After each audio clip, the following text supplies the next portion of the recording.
حبيباتي،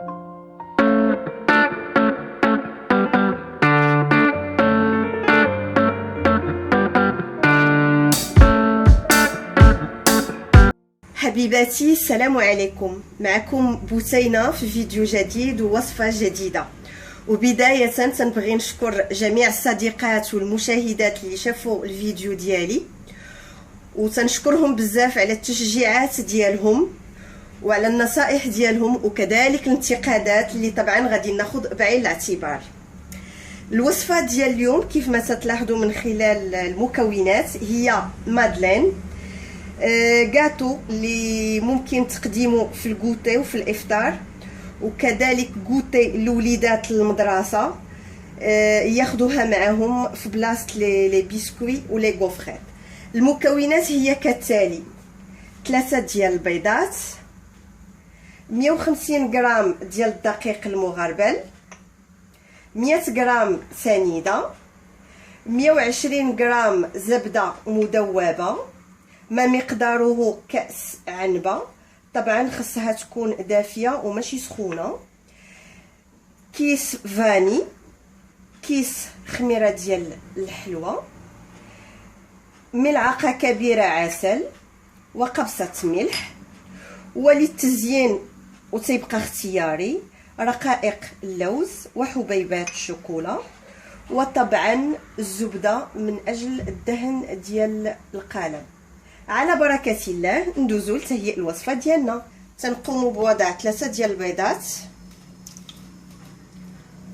تنوضعوا معاهم 100 غرام ديال السنيده، وتنقوموا بالخلط يا اما بالطراب الكهربائي ولا بالطراب اليدوي. طبعا تنخلطوا مزيان البيض مع السنيده كيف ما تشاهدوا، ماشي بالضروره حتى يولي الخليط ابيض.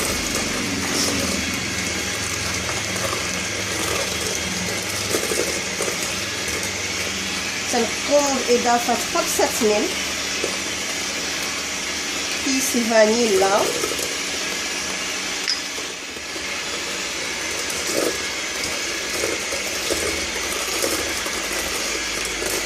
نخلطو مزيان،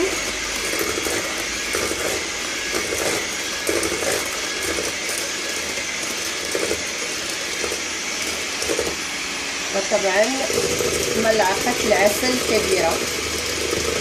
العسل تيخلي لينا المادلين ديالنا هشيش وتعطيه نسمه زوينه.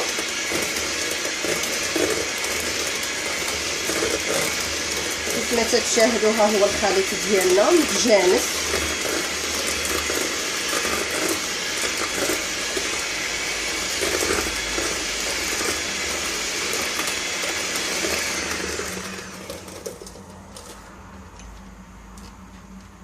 بعد ذلك سنقوم بإضافة الدقيق المغربل اللي ضفنا له كيس ديال الخميره 80 غرام، تنضيفو بشويه بشويه ونخلطو.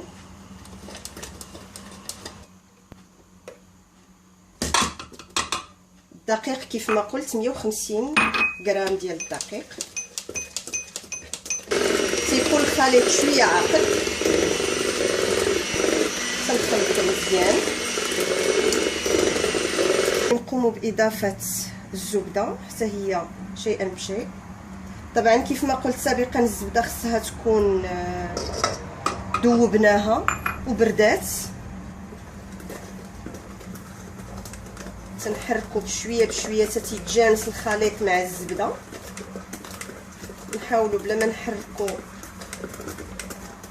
الطراب الكهربائي، يعني بلا ما نشغلوه، غير يدويا هكا نحركو حتى تيتجانس الخليط مزيان وتدخل هذيك الزبده مع الخليط ديال الدقيق وباقي المكونات.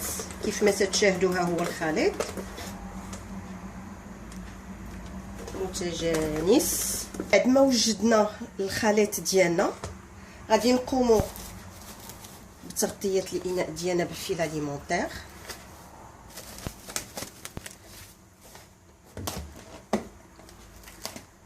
ونقوم بوضع الخليط في الثلاجه لمده 30 دقيقه. من بعد ذلك عاد غادي نحطوه في القوالب ديالو. نخرجوا الاناء ديال الخليط من الثلاجه، تنوضعوه جانبا وتنقوموا باخذ القالب ديال المادلين. انا تنفضل استعمال القالب ديال الالومنيوم حيت تيشد فيه الخليط مزيان احسن من القالب ديال السيليكون.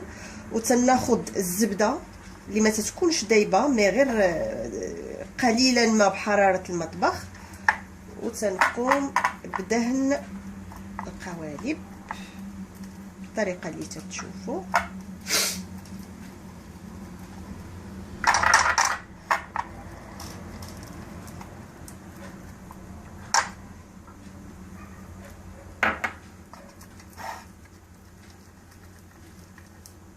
تندهنوا القالب ديالنا مزيان بالزبده كيف ما تلاحظوا بهذه الطريقه هذه. الزبده للاشاره ما خصهاش تكون دايبه سائله، تكون بيغ بوماد كيف ما تلاحظوا. تنحاولوا نزيدوا شويه الدقيق هكا.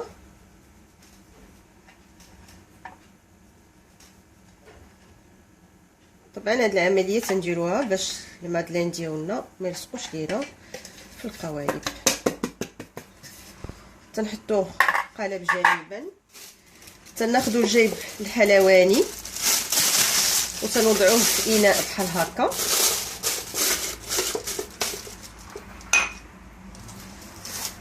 طبعا تناخذوا الخليط ديالنا اللي وتنخويو الخليط في جيب الحلواني بهذا الشكل.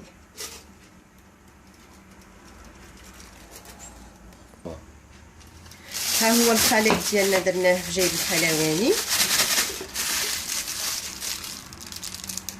كيف ما تتشاهدوا. تنقوموا بالقطع ديالو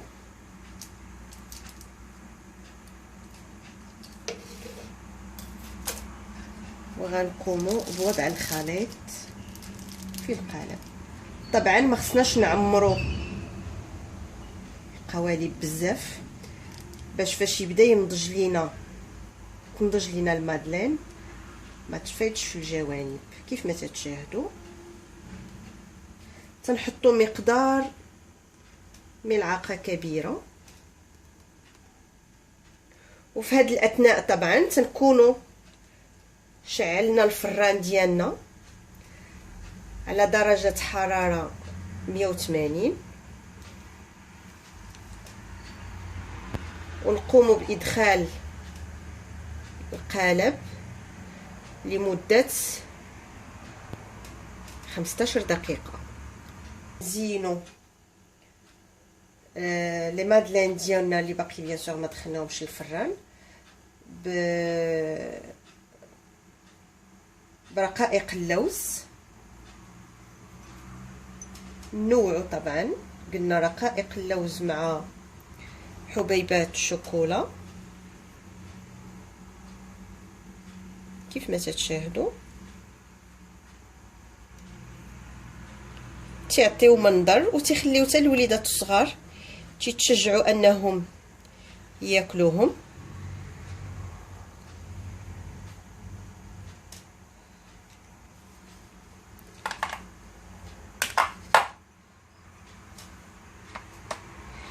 هذا نعملو فيه نوعو شويه، هذا نديرو فيه